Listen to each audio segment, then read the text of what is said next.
Welcome class 8th. In today's class, students, in our previous class we have discussed about soil formation and soil profile. We also discussed about different types of soils in India. And today we have to start our study with soil conservation. So let's start. Soil conservation. What is soil conservation?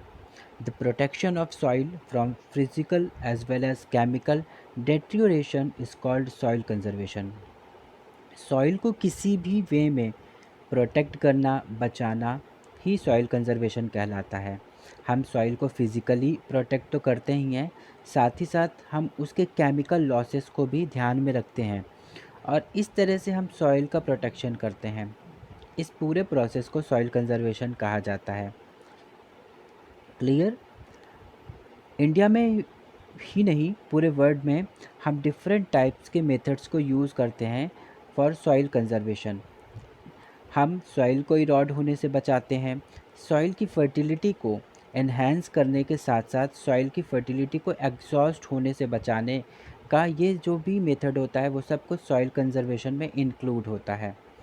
हम soil conservation के through soil को conserve करते हैं ताकि future में हम उसके ज़्यादा से ज़्यादा बेनिफिट्स को उठा सकें।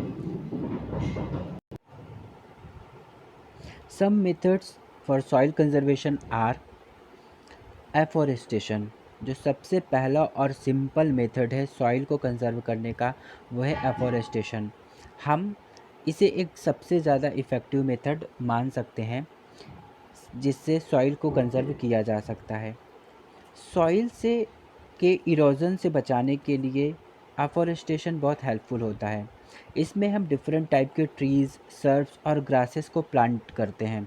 हम प्लांटेशन करते हैं, पेड़ों को लगाते हैं, जिससे पेड़ों की जो जड़ें होती हैं, पौधों की जड़ें, सर्ब्स और ग्रासेस की जो रूट्स होती हैं वो सॉइल को होल्ड करके रखती हैं, जिनसे विंड का फ्लो या फिर वाटर का फ्लो हमारे अप टॉप सॉइल को लॉस नहीं कर पाता, है ना, और सॉइल इरोजन का प्रोसेस इतने आसानी से नहीं हो पाता।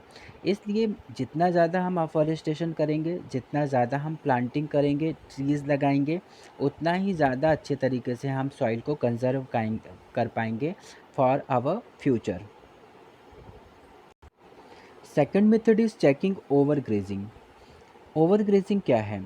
ऐसे प्लेसेस पर जहाँ पर एनिमल रियरिंग का ऑक्यूपेशन बहुत ज़्यादा किया जाता है, यानी एनिमल हस्बेंड्री किया जाता है, उन एरियाज़ में एनिमल्स के लिए, कैटल्स के लिए जो फूड की अरेंजमेंट की जाती है वो ग्रासेस से की जाती है ना। उन्हें खुले मैदानों में छोड़ दिया जाता है कि वो ग्रेजिंग कर लें, घास चर लें, है ना। इससे क्या होता है कि कभी-कभी जब ओवर ग्रेजिंग हो जाता है तो उससे उस पूरे एरिया के ग्रासेस ख़त्म हो जाते हैं या फिर बहुत कम अमाउंट में बचते हैं, और ग्रासेस भी ट्रीज़ की तरह ही हमारे सॉइल के टॉप लेयर को होल्ड करके रखते हैं, जो सॉइल इरोजन करने से रोकता है ना, और सॉइल कंजर्वेशन, सॉइल को प्रोटेक्शन में हेल्प मिलती है। लेकिन जिन जगहों पर ओवर ग्रेजिंग हो जाती है वहाँ पर ये चीज़ें नहीं हो पाती, वहाँ पर सॉइल इरोजन बहुत आसानी से हो जाएगा। तो इसके लिए क्या करना होता है, इसके लिए हमें टाइम टू टाइम चेकिंग करनी पड़ती है कि हमारे उस एरिया में जहाँ की सॉइल हम प्रोटेक्ट करना चाहते हैं या जिसको हम देख रहे हैं उस जगह पर ओवर ग्रेजिंग तो नहीं हो रही है ना। अगर हम चाहते हैं कि एनिमल्स के लिए फूड की अरेंजमेंट कर सकें तो हम उनके लिए फॉडर क्रॉप्स अलग से भी प्रोड्यूस कर सकते हैं, है ना। तो इस तरह की चीज़ें हम करके और ओवर ग्रेजिंग को चेक करते हुए सॉइल का कंजर्वेशन किया जा सकता है। Third method is crop rotation. The cultivation of different crops on the same piece of land each year during different times is called crop rotation.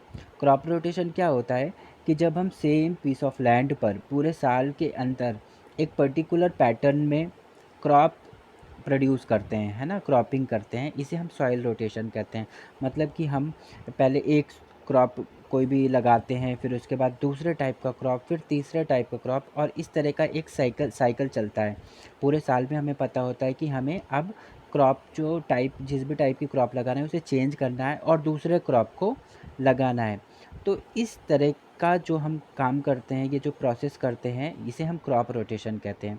ये बहुत ही ज़्यादा हेल्पफुल होता है सॉइल को कंज़र्व करने के लिए, सॉइल की क्वालिटी को बढ़ाने के लिए। कैसे? हम सभी जानते हैं कि डिफरेंट टाइप के क्रॉप्स को सॉइल से अलग अलग तरह के न्यूट्रिएंट्स की ज़रूरत पड़ती है ना। कुछ क्रॉप्स ऐसे होते हैं जिनको सॉइल से नाइट्रोजन का अमाउंट बहुत ज़्यादा चाहिए, कुछ क्रॉप्स ऐसे होते हैं जिनको वहाँ से आयरन का अमाउंट ज़्यादा चाहिए। तो हर क्रॉप की अपनी नीड होती है, ठीक है। और हमें पता है कि सॉइल के अंदर डिफरेंट टाइप के एलिमेंट्स, डिफरेंट टाइप के न्यूट्रिएंट्स होते हैं। जब हम किसी एक टाइप के क्रॉप्स को ही बार बार उसी सेम पीस ऑफ लैंड में लगाते हैं, तो हमारे उस पर्टिकुलर टाइप की जो न्यूट्रिएंट्स होती है, जो उस क्रॉप के लिए रिक्वायर्ड होती है, वो अब्जॉर्ब हो जाती है ना। धीरे धीरे एग्जॉस्ट होने लगेगी, ख़त्म होने लगेगी, क्योंकि हम कंटिन्यूअसली उसको यूज़ कर रहे हैं, हमारा क्रॉप उस चीज़ को कंज्यूम कर रहा है, ठीक है। तो जिससे क्या होगा कि सॉइल के अंदर जो भी एलिमेंट्स और दूसरे एलिमेंट्स मिलते हैं, उनका जो कंपोजिशन है, उनका जो एक रेशियो, जिस भी अमाउंट में वो एलिमेंट्स, वो न्यूट्रिएंट्स प्रेजेंट हैं, वो डिस्टर्ब होता है ना। यानी हमारे सॉइल की क्वालिटी डिस्टर्ब हो रही है और हम सॉइल को नुकसान पहुंचा रहे हैं, ठीक है। लेकिन जब हम एक तरह के क्रॉप रोटेशन करते हैं और अलग अलग तरह के क्रॉप्स लगाते हैं, तो हमारे उस न्यूट्रिएंट्स को रिन्यू होने के लिए टाइम मिल जाता है। जब हम दूसरे टाइप का क्रॉप लगाते हैं, तो हमें पहले वाले न्यूट्रिएंट्स जो यूज़ हो चुका है, उसको रिन्यू होने का टाइम मिल जाता है, जिससे वो भी एलिमेंट्स कुछ टाइम के बाद हमारे सॉइल में आ जाते हैं, प्रेजेंट हो जाते हैं, है ना। तो इससे क्या होगा कि हमारे सॉइल के अंदर हर तरह के न्यूट्रिएंट्स अवेलेबल होंगे, है ना, समझ रहे होंगे। तो इसलिए क्रॉप रोटेशन करके भी हम सॉइल का कंजर्वेशन कर सकते हैं और सॉइल की क्वालिटी, सॉइल की फर्टिलिटी को बना सकते हैं। Clear? Next method is contour plugging. Contour plugging क्या होती है? कॉन्टोर प्लगिंग में जो फार्मर होता है, ठीक है, हम लोग सबको पता है कि सॉइल इरोजन विंड और वाटर की वजह से होता है। तो जो फार्मिंग का काम किया जाता है, वो किसी भी हिल स्लॉप्स के पैरेलल करा जाता है। यानी हमें पता है कि हिली एरियाज़ है, जहाँ पर भी हम इस तरह से फार्मिंग करना चाहते हैं, तो वहाँ पर हम उसी हिली एरियाज़ के स्लॉप्स के, जो हमारा नेचुरल बैरियर की तरह काम करेगा, उसके पैरेलल फार्मिंग करते हैं, जिससे उस साइड से आने वाली जो तेज़ हवाएं होंगी, उनसे हमारे सॉइल को नुकसान नहीं पहुँचेगा और बहुत ज़्यादा बारिश का भी उसके ऊपर असर नहीं पड़ेगा, ठीक है। वो कहीं न कहीं वो एक नेचुरल बैरियर की तरह, वो जो हिली स्लॉप्स होंगे, वो हमारी हेल्प करेंगे। तो ये मोस्टली हिली एरियाज़ में किया जाता है और ये सॉइल कंजर्वेशन का एक बहुत ही इम्पॉर्टेंट मेथड है। Next method is terrace farming. Terrace farming एक बहुत ही इफ़ेक्टिव तरीका है, एक इफ़ेक्टिव मेथड है माउंटेनियस रीजन में सॉइल इरोजन होने से बचाने के लिए। इसमें हम क्या करते हैं कि हमारा जो माउंटेनियस रीजन होता है, हिली स्लॉप्स जो होते हैं, ठीक है, उनको सीढ़ियों की तरह कटाई कर दी जाती है। जैसे हम पिक्चर में देख सकते हैं,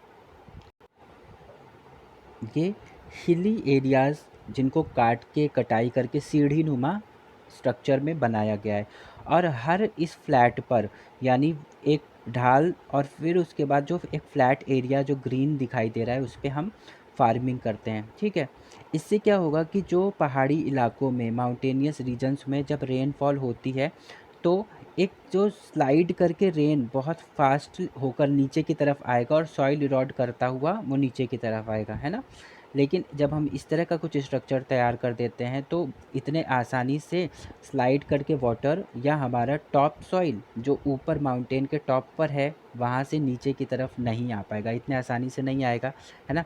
क्योंकि वो आ भी रहा है तो नीचे एक फ्लैट एरिया मिल जा रहा है, देन फिर वो नेक्स्ट स्टेप पर, नीचे के स्टेप पर आएगा, फिर उसके बाद जब वो एरिया भी बहुत ज़्यादा वाटर उस पे आ जाएगा, है ना, तब ही वो नीचे के स्टेप पे आएगा। तो इतना आसान नहीं होता यहाँ पर सॉइल इरोजन हो पाना, है ना। तो ये हिली एरियाज़ में हम लोग करते हैं, इस तरीके से टेरेस फार्मिंग करते हैं। इससे हमारी फार्मिंग भी बहुत अच्छे से हो जाती है, सॉइल भी प्रोटेक्शन हो जाता है, सॉइल का कंजर्वेशन भी हो जाता है और इरोजन का जो प्रोसेस है वो भी बंद हो जाता है। Next method strip cropping. Strip cropping क्या होती है? इसमें हम कवर क्रॉप्स भी साथ में हमारे क्रॉप के लगाते हैं। ठीक है। कवर क्रॉप्स ऐसे होते हैं जैसे स्मॉल ग्रेन्स और ग्रासेस। ठीक है, हम क्या करते हैं कि हम हमारे पूरे लैंड को जहाँ हम फार्मिंग कर रहे हैं उसको छोटे छोटे स्ट्रिप्स में भी डिवाइड कर लेते हैं। बीच के बड़े पार्ट पे हम हमारी मेन क्रॉप को, जिसका हमें प्रोडक्शन करना है, उसको लगाते हैं, उसकी प्लांटिंग करते हैं। और उसके साइड साइड में, है ना, उस पूरे स्ट्रिप में हम ग्रासेस और स्मॉल ग्रेन्स, या जिनको हम कवर क्रॉप्स कहते हैं, ऐसे क्रॉप्स लगाते हैं। अब ये किस तरीके से हमारा हेल्प करते हैं? होता क्या है कि हमारे कुछ क्रॉप्स जिनके रूट्स बहुत ज़्यादा स्ट्रॉन्ग नहीं होते हैं, जो बहुत ज़्यादा अच्छे तरीके से सॉइल को होल्ड नहीं कर सकते, पर वो हमारे लिए इम्पोर्टेंट है, हमारे स्टेपल फूड ग्रेन्स हैं, तो हम उनको प्रोड्यूस करते हैं। ठीक है। अब ऐसी सिचुएशन में अगर हैवी रेनफॉल हो रही है या कुछ भी इस तरह का हो रहा है जहाँ पर हमको लग रहा है कि वाटर का अमाउंट हमारे सॉइल में ज़्यादा होने वाला है ना, तो ऐसे टाइम पे हम क्या करते हैं कि इन्हीं स्ट्रिप्स पे हम कवर क्रॉप्स लगा देते हैं। अब ये कवर क्रॉप क्या करते हैं कि अगर सॉइल के अंदर अधिक मॉइस्चर हो गया और बारिश हो गई, तो उस टाइम पर वो उस वाटर को अब्ज़ॉर्ब कर लेते हैं, है ना, जिससे हमारे सॉइल को भी प्रोटेक्शन मिलती है, बहुत ज़्यादा मॉइस्चर भी उसके लिए नुकसानदायक होता है ना। तो इससे वो सॉइल को के मॉइस्चर को भी अब्ज़ॉर्ब कर लेता है और साथ साथ उसकी जड़ें सॉइल के टॉप लेयर को भी होल्ड करके रखती हैं। ठीक, जिससे सॉइल इरोज़न नहीं हो पाता है और सॉइल को कंज़र्व करने में हेल्प मिलती है। तो स्ट्रिप क्रॉपिंग के थ्रू भी हम सॉइल कंज़र्वेशन कर सकते हैं, और इंडिया में ही नहीं, पूरे वर्ल्ड में स्ट्रिप क्रॉपिंग को यूज़ किया जा रहा है for soil conservation. Clear? Next method is cover cropping. Cover cropping क्या होती है? कवर क्रॉपिंग में हम सॉइल में जब भी प्लांटेशन कर रहे हैं, जब भी क्रॉपिंग कर रहे हैं, उसके साथ कवर क्रॉप्स भी लगाते हैं। अब ये कवर क्रॉप्स कैसे हेल्प करते हैं? जैसे मान लेते हैं कि हमारे पास कोई एक टाइप का क्रॉप है जो नाइट्रोजन बहुत अधिक अमाउंट में हमारे सॉइल से अब्सॉर्ब करेगा। ठीक है। इससे जो भी जिस भी रेशियो में हमारे न्यूट्रिएंट सॉइल में अवेलेबल हैं, वो कहीं ना कहीं डिस्टर्ब हो सकते हैं, है ना, बहुत अधिक अगर हम नाइट्रोजन का यूज़ कर लेंगे। ठीक। तो हमारे पास कुछ ऐसे क्रॉप्स भी होते हैं जो सॉइल में उन्हीं तत्वों को, उन्हीं न्यूट्रिएंट्स को जनरेट भी कर देते हैं, जैसे लेग्यूमिनस क्रॉप्स। ये ऐसे क्रॉप्स होते हैं जिनको अगर हम सॉइल में लगाते हैं, ठीक है, अपने क्रॉप्स के साथ, तो ये नाइट्रोजन के अमाउंट को हमारे सॉइल में बढ़ा भी देते हैं। ठीक, तो अगर अब ऐसा कोई क्रॉप है जो नाइट्रोजन बहुत ज़्यादा यूज़ करने वाला है, तो हम उसके साथ लेग्यूमिनस क्रॉप्स भी साथ में लगा दें, तो हमारे प्रोडक्शन भी बहुत अच्छे से हो जाएगा, है ना, क्योंकि नाइट्रोजन का अमाउंट हमारे सॉइल में बहुत ज़्यादा अच्छा होगा, तो हमारा क्रॉप भी बहुत अच्छी ग्रोथ करेगी, और साथ ही साथ हमारे सॉइल के ऊपर भी कोई भी बैड इफ़ेक्ट नहीं पड़ने वाला है ना। तो इस तरह से कवर क्रॉपिंग करके सॉइल कंजर्वेशन किया जा सकता है। Clear? Next is planting shelter belts. Planting shelter belts dry areas में जो सॉइल इरोजन होता है वो ज़्यादातर विंड की वजह से होता है। बहुत तेज़ चलती हुई हवाएं सॉइल इरोजन करती हैं। ठीक है। अब जब बहुत दूर तक फ्लैट लैंड है तो वहाँ पर विंड के थ्रू सॉइल इरोजन होने का प्रोसेस बहुत तेज़ी के साथ होता है। ठीक, ऐसे एरियाज़ में सॉइल को कंजर्व करने के लिए, सॉइल इरोजन रोकने के लिए हम शेल्टर बेल्ट्स प्लांट करते हैं। इसमें क्या करते हैं, हम हमारा जो लैंड होगा, जो फार्मिंग का हमारा लैंड है जहाँ हमको खेती करनी है, उसके बॉर्डर में, उसके साइड साइड में ट्रीज़ लगाएंगे। ठीक है, पेड़ों को लगा देंगे, पौधों को, और उनकी ऐसे पेड़ों को लगाएंगे जिनकी हाइट थोड़ी सी ऐसी होगी जो दूसरे साइड से आने वाली हवाओं को रोकने के लिए बैरियर का वर्क करेगी। ठीक है। तो इस तरह से जैसे पिक्चर में हम देख सकते हैं कि ग्राउंड के फील्ड के एक साइड पर बहुत सारे ट्रीज़ इस तरह से लगे हुए हैं कि अगर पीछे के साइड से बहुत तेज़ हवाएं आती हैं तो वो या तो इन पेड़ों से टकराकर हिट करके डाइवर्ट होकर दूसरे डायरेक्शन में चली जाएंगी, और बहुत ज़्यादा फास्ट अगर विंड है तो वो इसको क्रॉस करते हुए आगे की तरफ बढ़ेंगी, लेकिन उनकी स्पीड बहुत कम हो चुकी होगी, जो सॉइल इरोजन के लिए ऑलमोस्ट बहुत कम है ना, बहुत उतने ज़्यादा अच्छे तरीके से सॉइल इरोजन नहीं हो पाएगा और सॉइल का प्रोटेक्शन हो जाएगा। ठीक, तो ड्राई एरियाज़ में, सूखे एरियाज़ में जहाँ पर बहुत तेज़ हवाएं चलती हैं, उन जगहों पर अगर हम शेल्टर बेल्ट्स प्लांट कर दें तो हम सॉइल को कंजर्व करने में सक्सेसफुल हो सकते हैं। Last method is rock dam. Rocks are piled up to check the flow of water and prevent soil loss by floods. इसमें क्या होता है कि ऐसे एरियाज़ जहाँ पर फ्लडिंग बहुत ज़्यादा होती है, बहुत जल्दी जल्दी फ्रिक्वेंटली बाढ़ आती रहती है, हाँ, तो ऐसे एरियाज़ में हम क्या करते हैं कि हम रॉक्स को पाइल्ड अप करते हैं। हम रॉक से बड़े बड़े डैम्स बना देते हैं और एक बैरियर की तरह बनवा दिया जाता है वहाँ पर, ताकि सॉइल का इरोजन ना होने पाए और वाटर का जो फ्लो है वो बहुत ज़्यादा इस एरियाज़ के अंदर, इन एरियाज़ के अंदर ना आने पाए।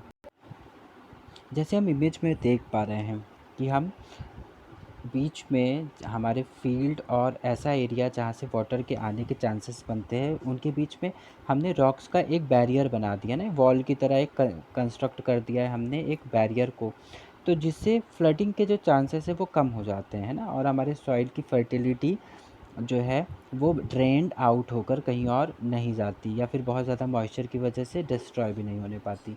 ठीक है, तो ये है हमारा रॉक डैम मेथड, जिससे हम सॉइल कंज़र्व कर पाते हैं। इनके अलावा रेगुलर इंटेंसिव मैन्योरिंग करके, हम लोग केमिकल फर्टिलाइज़र्स को यूज़ करके, क्रॉप रोटेशन जैसे साइंटिफिक मेथड्स को भी अपनाकर सॉइल कंज़र्वेशन कर सकते हैं। क्लियर?